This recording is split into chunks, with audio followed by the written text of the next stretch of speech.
दोस्तों, आप सभी को जय मसीह की शालोम। आज एक बार फिर एक नए संदेश के साथ, एक नए वीडियो के साथ आपके सामने मैं हाजिर हूँ। आज मैं आपको बताने जा रहा हूँ आतंकवादी संगठन ISI पाकिस्तान, आतंकवादी संगठन लेबनान हमास, ये आतंकवादी संगठनों का एजेंडा आखिर क्या है। आइए हम इन सब के एजेंडों को जानेंगे। उससे पहले हम आपको बता दें कि ये वीडियो आपके लिए बहुत ही महत्वपूर्ण है। कृपया करके आप अपने रिश्तेदारों, पास्टरों और विश्वासी जनों को ये वीडियो ज़रूर भेजें, क्योंकि जैसा कि वचन कहता है कि हमारी लड़ाई जो है वो अंत के समय में तमाम दुष्ट और दुष्ट की सेनाओं से है, चाहे वो आत्मिक हो, चाहे वो प्रेजेंट तौर से शारीरिक हो। ये अंत के समय में ये सभी आतंकवादी संगठन खासकर इजराइल और क्रिश्चियन कंट्रीज़ को सताने का काम करेंगे, लेकिन विजय अंत में मसीही लोगों की होगी, जैसा कि वचन में लिखा है। तो आइए वीडियो को शुरू करते हैं। जय मसीह की।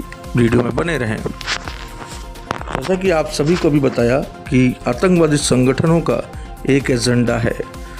तो ISI एक आतंकवादी ग्रुप है जो पाकिस्तान ने अपने यहाँ पर अपनी कंट्री में पाकिस्तान ने पाल रखा है। उसी तरह हर एक इस्लामिक कंट्री में एक आतंकवादी ग्रुप उन लोगों ने ज़रूर पाल रखे हैं, और इसलिए पाल रखे हैं कि वो पूरे वर्ल्ड में इस्लाम का परचम लहराना चाहते हैं।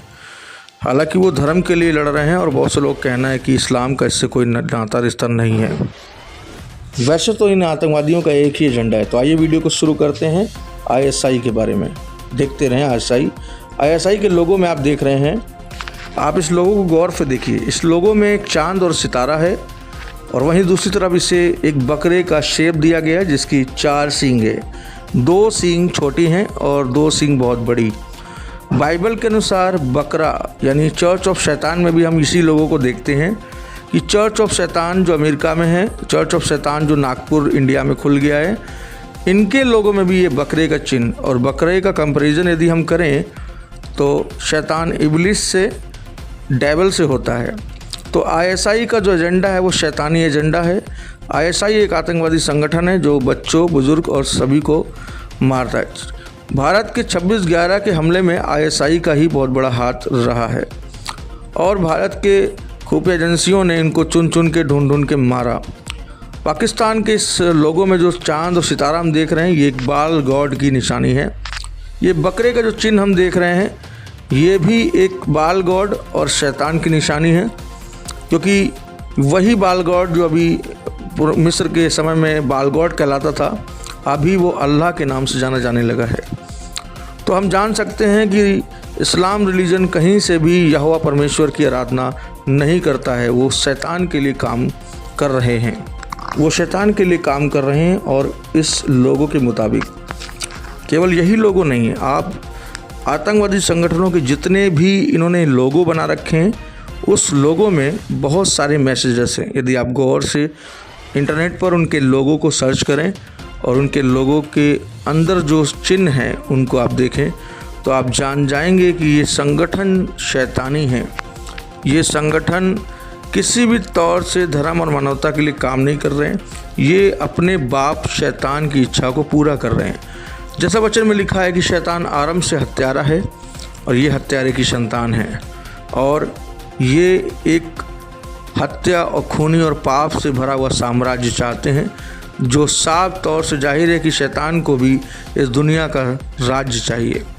लेकिन वचन कहता है कि शैतान को पल भर का राज्य इन लोगों के द्वारा हासिल ज़रूर हो जाएगा, लेकिन जो हमारा यीशु मसीह आएगा वो युगानुयुग राज्य करेगा। लिखा उसके राज्य का अंत कभी ना होगा। तो दोस्तों, तमाम जो भी संगठन हैं इस समय एक्टिव, उनके लोगों को आप भली भांति देखकर एक मैसेज को पा सकते हैं। और वचन कहता है जिसको बुद्धि हो वो अंत के दिनों में खोजबीन करके बहुत सारे ज्ञान को प्राप्त कर सकता है। यदि आज आप भी कुछ नहीं खोज रहे हैं, ज्ञान नहीं है, अभी तक आप दूध पीने वाले मसीह हैं, अन्न खाने वाले मसीह नहीं बने हैं, तो ध्यान रखिए कि आप कभी अन्न खाने लायक नहीं बन पाएंगे, क्योंकि आप इस योग्य बनना ही नहीं चाहते हैं। आप इस योग्य बनने की कोशिश भी नहीं कर रहे हैं। इसलिए मैंने आज परमेश्वर की अगुवाई पाकर इस वीडियो को आप तक लाया हूँ। ISI के बाद मैं आपको बताने जा रहा हूँ हमास के बारे में, जो कि इज़राइल के अंदर लेबनान का बहुत बड़ा संगठन है हिजबुल्लाह, और दूसरा संगठन है हमास।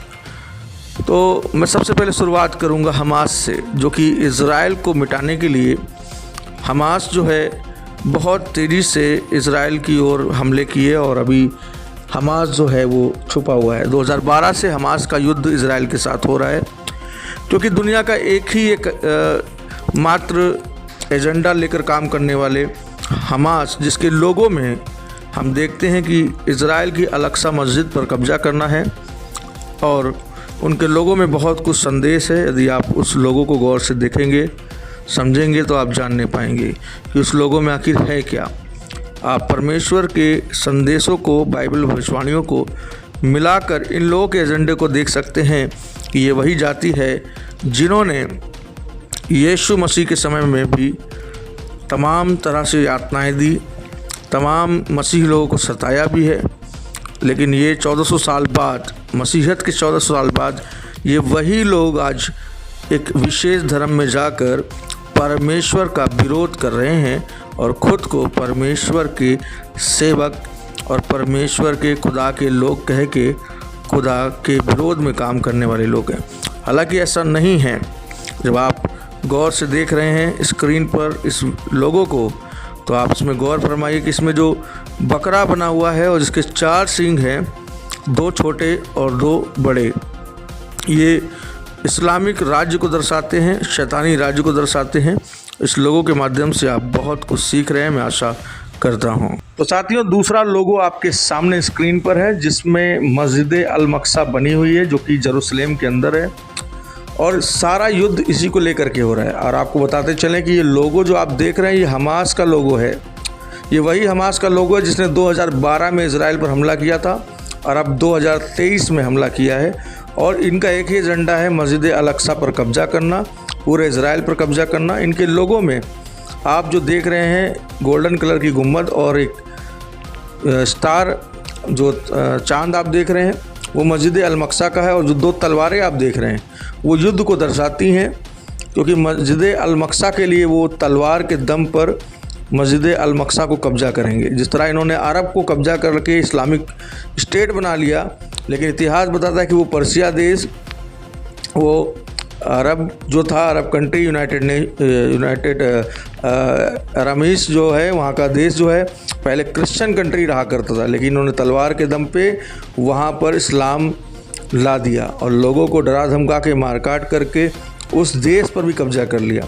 अब इनका सेकंड जो एजेंडा है, खासकर हमास का, वो मस्जिद अल-अक्सा है, और हमासी जो है, जो इज़राइल को बड़ी हानि पहुंचाने की कोशिश कर रहा है, और आगे पहुंचा भी सकता है, जैसा बाइबल की भविष्यवाणी है कि इज़राइल पूरी रीति से नष्ट तो होगा, लेकिन अचानक इज़राइल खड़ा होगा और इन्हें पीस डालेगा। आगे लिखा हुआ है वचन में कि इज़राइल में से एक अधिपति निकलेगा। मलाकी की किताब में लिखा है कि एक अधिपति निकलेगा, एक पुरुष निकलेगा, जो संपूर्ण इज़राइल पर शासन करेगा, और उसके राज्य का अंत कभी ना होगा, और जितने इज़राइल से लड़ेंगे वो मारे जाएंगे, क्योंकि मिडिल ईस्ट की सेना को परमेश्वर स्वयं मारेगा। कलाम साफ कहता है, जितने भी आतंकवादी संगठन हैं, इनका आतंकवाद ख़त्म हो जाएगा, क्योंकि जब यीशु खड़ा होगा। लेकिन ये अपनी कुरान शरीफ में नहीं खोजते हैं, जो कि बाइबल और कुरान शरीफ दोनों में इंजील की बात लिखी हुई है कि ईसा मसीह, ईसा अलैहिस्सलाम ही नबी हैं, एक ऐसे खुदा के बेटे हैं। ये खुदा के बेटे नहीं मानते, इनकार करते हैं। इनके पास गॉस्पेल है, इनकी अपनी कुरान में खुदा ने बताया, लेकिन ये उस कुरान को पढ़कर इग्नोर करते हैं। मरियम के बेटे ईसा मसीह को इग्नोर करते हैं, ताकि ये सिर्फ आखिरी जो इनके बताते हैं पैगंबर हैं सल्लल्लाहु अलैहि वसल्लम मोहम्मद साहब, ये उनको बहुत अधिक महत्व देते हैं। और इनका कहना है कि यीशु मसीह ने जो जॉन चैप्टर 14 में बोला है कि मैं जाता हूँ और सहायक भेजूँगा, ये उसी आयत से ईसाइयों को गुमराह कर रहे हैं कि वो बात जो है वो यीशु मसीह ने मोहम्मद के बारे में बोली है। ये बताते हैं कि वो आयत जो है यीशु मसीह के बारे में कह रही, क्योंकि यीशु मसीह ने कहा मैं जाता हूँ ताकि जब तक मैं जाऊँगा नहीं, दूसरा सहायक तुम्हारे लिए नहीं भेजा जाएगा।